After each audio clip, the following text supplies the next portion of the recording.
Vous écoutez Radio Lomé, il est 12h30.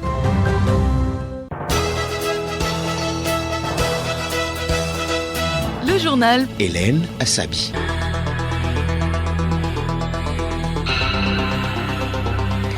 Bonjour à tous, merci de nous suivre sur Radio Lomé. Au sommaire de ce journal, vous êtes parents, élèves ou enseignants, vous vous préparez certainement pour la rentrée scolaire lundi prochain au Togo. Quel est votre état d'esprit? Eh bien, nous le saurons dans ce journal. Justement, aujourd'hui, c'est la rentrée pédagogique, constate dans un instant. Éducation toujours, avancée notoire en matière d'alphabétisation au Togo. Le taux est de plus de 106% cette année. Chronique juridique, suite de la série de sujets sur la liberté d'expression. Et puis les sports, vous suivrez les titres du magazine de 13h. Radiolomé.tg. Mesdames et messieurs, une fois encore, bonjour. J-7 pour le démarrage de la rentrée académique 2025-2026 au Togo. Avant le début des cours, le personnel enseignant et administratif a effectué sa rentrée dite rentrée pédagogique ce lundi. Objectif, mieux se préparer pour accueillir les élèves. Une équipe de Radio Lomé a fait un tour au lycée Kodovia Kopé pour constater l'effectivité du démarrage de cette rentrée. Natacha Nyan là-bas, Florent Abi, Nabara Nafara Noudar. Inscription. Ceux qui n'ont pas leur nom là-bas. Bonjour maman, comment ça va? Dès 7 heures, le portail du lycée Kodovia Kopé est ouvert. La cour de récréation est calme. À la salle des profs, certains enseignants. Au cœur des échanges, la préparation des fiches des cours. Là-haut, au premier étage, quelques parents ainsi que des élèves dossiers en main attendent impatiemment. Le but, inscrire ou réinscrire leurs enfants dans cet établissement. C'est le cas de maman Florence, la trentaine. Bonjour madame. Bonjour monsieur. Qu'est-ce qu'on pour vous? Oui monsieur, je suis là pour inscrire mon enfant. Je vois le dossier. C'est en quelle classe déjà? C'est en classe de seconde. En classe de seconde. En classe de seconde, c'est là où c'est plus compliqué. Comme c'est la seconde là, c'est lui qui sait quelle série il veut faire par rapport aux notes qu'il a eues au BPC et en classe. Pour le suivre, dans quelle matière il est bon et par rapport à ce qu'il veut faire, je vais l'orienter correctement pour qu'il n'échoue pas. S'il n'est pas là, ça sera un peu compliqué. Demain, il va dire que ce n'est pas lui qui a choisi et ça sera un problème. Il faut que lui-même, il soit là, il me dit ce qu'il veut faire et ensemble, je le guide. Des élèves ayant accompagné leurs parents se disent heureux de reprendre les cours. Je suis venue faire instruction avec maman. Je suis en classe de 6e. J'ai laissé les robes. Je vais commencer par porter les jupes, les chemises. Je suis contente de reprendre les cours. Je suis contente parce qu'il y a l'anglais aussi que je vais apprendre.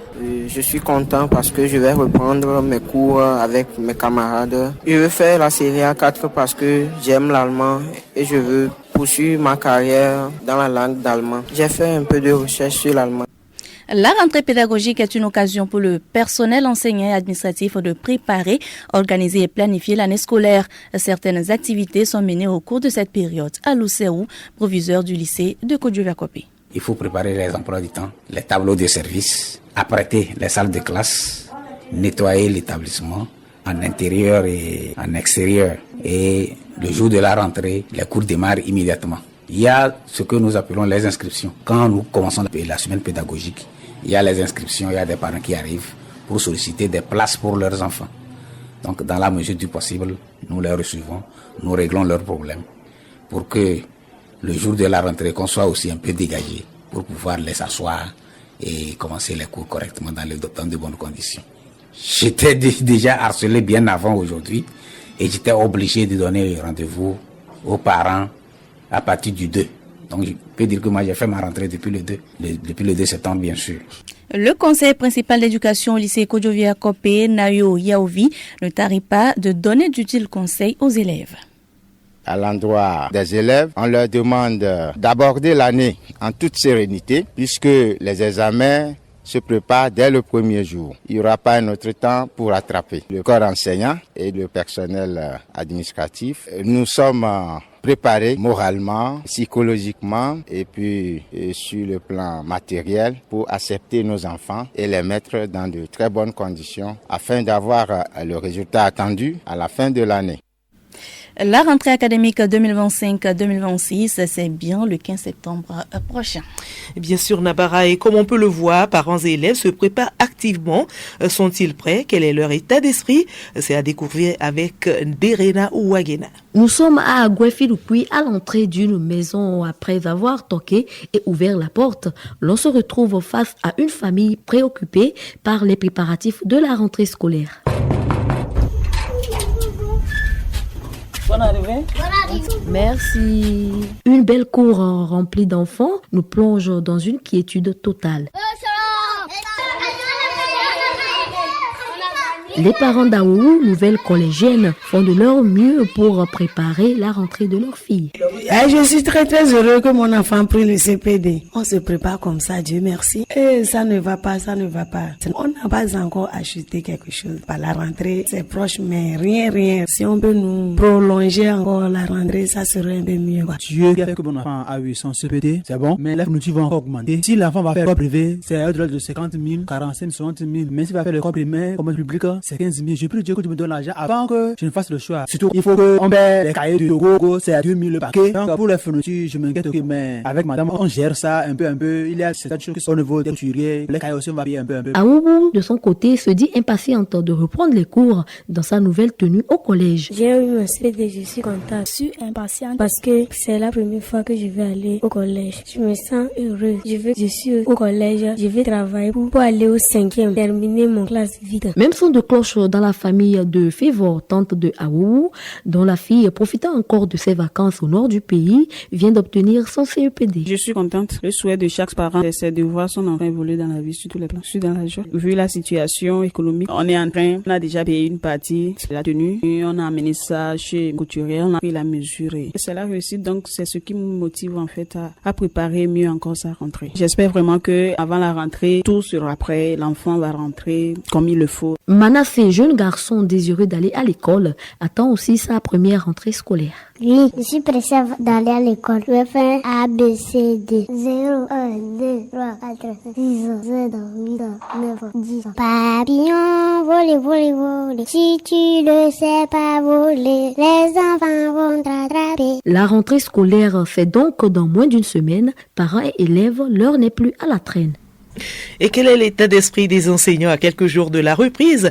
Écoutons Dr Thiem Diglipieg Yendou Pojonas, professeur au lycée et formateur APC au second cycle de secondaire. Effectivement, nous sommes à quelques jours de la rentrée scolaire 2025-2026 et nous nous efforçons en esprit de combattant pour donner le meilleur de nous-mêmes pour la réussite des élèves. L'état d'esprit de tout enseignant en ce moment se résume aux visées suivantes, c'est-à-dire la confiance, l'assurance, la prestance, la performance et l'excellence à la fin de l'année. La conception qualitative des cours au profit des apprenants exige de la part de l'enseignant sa prédisposition à la recherche sur le numérique, la documentation des ouvrages physiques, veiller à la préparation des fiches pédagogiques aussi.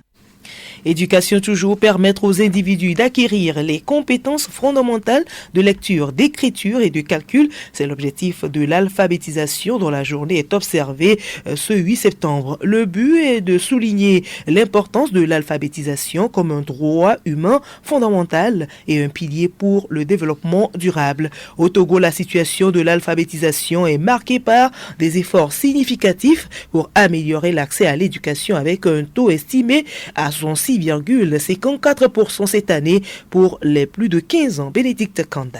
Effectivement, le gouvernement a lancé cette année une nouvelle stratégie nationale d'alphabétisation et d'éducation non formelle 2024-2028. Elle est axée sur l'actualisation des curricula, l'engagement des acteurs locaux, l'ouverture de nouveaux centres et l'amélioration de la qualité des programmes. Cette stratégie cible particulièrement les jeunes et adultes en situation d'analphabétisme ainsi que les enfants exclus du système scolaire afin de réduire les inégalités, notamment celles touchant les femmes qui restent les plus vulnérables. Elles sont en effet les plus concernées par l'analphabétisme, ce qui limite leur accès aux opportunités économiques et à l'emploi. Le thème retenu pour cette édition est « promouvoir l'alphabétisation à l'ère numérique. La numérisation change notre manière d'apprendre, de vivre et de travailler, ce qui offre de nouvelles opportunités, mais aussi des risques d'exclusion. Le thème met en lumière les enjeux pour les millions de personnes n'ayant pas les compétences de base en lecture et écriture qui risquent d'être marginalisées dans un monde de plus en plus numérique. Merci à vous Bénédicte Kanda. À Madagascar, la rentrée de milliers d'écoliers a lieu aujourd'hui. Un moment synonyme de casse-tête pour les parents confrontés à la hausse des frais de scolarité et du coût du matériel. Cette année, de nombreux ménages vulnérables n'ont trouvé d'autre solution que de vendre leurs biens pour envoyer leurs enfants à l'école. Selon un rapport de la Banque mondiale publié en 2024, le taux de pauvreté urbain dans le pays est passé de 42% à 55% en 20 ans.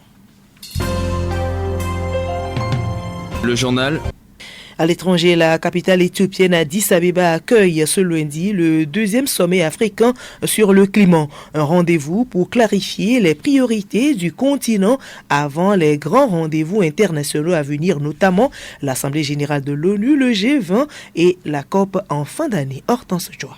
Les pays africains subissent de plein fouet les conséquences du changement climatique. Ce fléau leur coûte en moyenne 2 à 5% de leur PIB chaque année. D'ici à 2030, jusqu'à 118 millions de personnes parmi les plus pauvres du continent pourraient subir sécheresse sévère, inondations et chaleur extrême, à en croire l'Organisation mondiale de la météorologie. L'Afrique ne veut plus seulement subir la crise climatique, son ambition est d'en faire une opportunité économique. Le continent détient 60% du potentiel solaire mondial et près de 40% du potentiel global en énergie renouvelable et son sous-sol regorge de minéraux essentiels à la transition écologique. Pourtant, le continent ne reçoit que 2% des investissements verts internationaux, freinés par des taux d'intérêt trop élevés et écrasés par le poids de la dette. À l'issue de ce sommet, les dirigeants africains signeront une déclaration commune pour bien montrer leur unité et leur engagement climatique aux investisseurs et à la communauté internationale. Jusqu'au 10 septembre, 45 chefs d'État et de gouvernement sont attendus, ainsi que plus de 25 000 militants, représentants d'entreprises et d'institutions. La commission de la communauté économique des États d'Afrique centrale a un nouveau président. Le diplomate burundais Ezekiel Nibigira a été nommé hier nouveau président de la CEAC. C'était lors de la 7e session extraordinaire des chefs d'État et de gouvernement à Malabo en Guinée équatoriale. Il a donc un mandat de 5 ans renouvelable. Et nous poursuivons avec la chronique juridique. Suite de la série sur la liberté d'expression, il est question ce lundi des sanctions prévues par la loi contre notamment l'apologie des crimes et délits. Une limite à ne pas franchir dans l'exercice de sa liberté d'expression. Sybille Lawson. Dans les limites de la liberté d'expression, il est interdit de faire l'apologie des crimes. Raymond Sama, juriste. Au code pénal togolais, il y a aussi ce que le code appelle la provocation et l'apologie des crimes et délits, prévu par l'article 552 et suivant. D'abord, qu'entend-on par la provocation et l'apologie des crimes et délits? La provocation et l'apologie des crimes et délits, c'est le fait d'inciter publiquement à porter un jugement moral favorable sur des infractions. Lors de certains événements, certains concitoyens sont tentés de croire à être maîtres de la situation, invitant des concitoyens à agir de telle manière ou de telle autre en réponse à la ligne de conduite instaurée par l'autorité en place. Et il y en a même qui n'hésitent pas à le dire à travers des antennes, des chaînes de radio, de télévision ou encore à travers les réseaux sociaux ou même par des affiches dans les quartiers. Quand vous vous retrouvez dans cette situation-là, comprenez que vous êtes dans l'apologie des crimes et délits. Lorsque sur les réseaux sociaux, par écrit ou tout autre moyen que ce soit, l'on encourage des infractions, bien évidemment que la loi sanctionne. Juriste Sama. L'article 552 du nouveau code pénal togolais dit en substance que est puni d'une peine d'emprisonnement de 3 à 5 ans et d'une amende de 5 millions à 20 millions de francs CFA toute personne qui, par des discours, cris ou menaces, a proféré dans des lieux ou réunions publiques, soit par des écrits, imprimés, dessins, gravures, peintures, emblèmes, images ou tout autre support de l'écrit, de la parole ou de l'image vendu ou distribué, mise en vente ou exposée dans les lieux ou réunions publiques, soit par tout moyen de communication au public par voie électronique, à faire l'apologie ou directement à inciter à commettre l'une des infractions suivantes. Atteinte volontaire à la vie, atteinte volontaire à l'intégrité physique de la personne, notamment les agressions sexuelles définies par le titre 2 du présent code. Appeler à attaquer la sécurité d'un pays, c'est faire l'apologie des crimes et délits. La loi est stricte dans ce domaine également. Est puni d'une peine de 5 à 10 ans de réclusion criminelle et d'une amende de 25 millions à 100 millions de francs CFA. Toute personne qui, à travers tout procédé de communication, a fait l'apologie ou directement provoqué à l'une des infractions contre la défense nationale et la sécurité de l'État. Dans le champ des limites à la liberté d'expression, l'on retrouve aussi l'outrage au drapeau. Conçu des outrages au drapeau ou à l'hymne national, tout acte, parole ou geste de nature à porter atteinte au respect et à l'honneur qui leur sont dus. Depuis l'enfance, on nous a toujours éduqués. Quand on monte le drapeau, on se maintient tout droit. Aucun autre geste technique n'est autorisé. Si vous faites autre chose, ça veut dire que vous portez atteinte au respect et à l'honneur qui sont dus à votre pays. Toute personne reconnue coupable d'outrage au drapeau et à l'hymne national est punie d'une amende de 50 000 à 200 000 francs CFA. À lundi prochain. Sport, aujourd'hui c'est lundi et vous allez suivre tout à l'heure à 13h le magazine des sports. Mais avant, nous vous donnons les titres et justement, je suis dans ce studio rose avec Alunoyoue. Alunoyoue, bonjour. Hélène, bonjour. Eh bien, au menu du magazine de 13h, vous allez nous parler des éliminatoires de la Coupe du Monde 2026 et le Togo déjà éliminé affronte pour l'honneur le Soudan demain mardi à Kigué. Eh bien, Hélène, le sélectionneur national Nibombi Daré promet une victoire. Dans ce magazine, nous allons l'écouter et pas que lui, le public sportif togolais y va de son conseil. Autre sujet, la FTF a divulgué donc le chronogramme de la saison 2025-2026. Et oui, et déjà, le 5 octobre prochain, c'est la Super Coupe du Togo, une rencontre qui donne le temps pour la D1 Lonato une semaine plus tard, soit le 12 octobre. Et pour finir à Lunoyoue, dans la rubrique Autres sports, qu'avons-nous au menu ? Dans la rubrique Autres sports, du tennis avec les championnats nationaux de tennis de table et surtout le sacre de Carlos Alcaraz à l'US Open de New York. Radio Sportif, restez donc branchés. Merci, le rendez-vous c'est tout à l'heure à 13h pour les détails.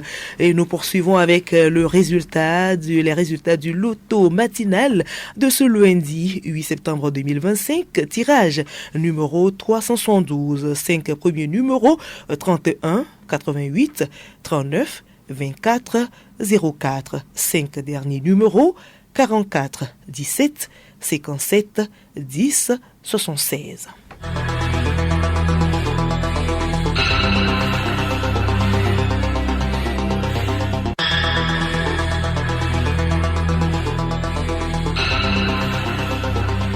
Voilà, ce journal se referme. Merci à vous de l'avoir suivi. Retenez pour l'essentiel qu'aujourd'hui, c'est la rentrée pédagogique au Togo et vous avez eu le constat dans ce journal. Éducation toujours, avancée notoire en matière d'alphabétisation au Togo. Le taux est de plus de 106% cette année.